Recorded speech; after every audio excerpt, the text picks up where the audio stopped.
Коррупция – это препятствие экономическому росту и развитию. Она ставит под угрозу все любые преобразования. Коррупция подрывает доверие граждан к интересам власти и разрушает государство. Коррупции может быть подвержен любой человек, обладающий какой-либо властью. Депутаты, врачи, администраторы и чиновники. Ими движет только одно – получить деньги, но при этом испытывают риск разоблачения и наказания.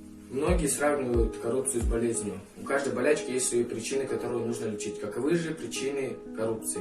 Низкая заработная плата государственных служащих, желание легкой наживы, незнание законов, частая сменимость лиц на различных должностях, нестабильность в стране, низкий уровень жизни населения, коррупция как привычка. В зависимости от сферы деятельности коррупция проявляется в следующих формах. Коррупция в сфере государственного управления, парламентская коррупция, деловая коррупция, коррупция на предприятиях и бытовая коррупция.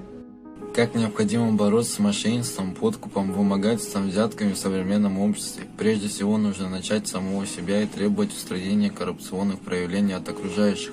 Важно знать, всем в равной степени виноваты тот, кто дает, и тот, кто берет взятку.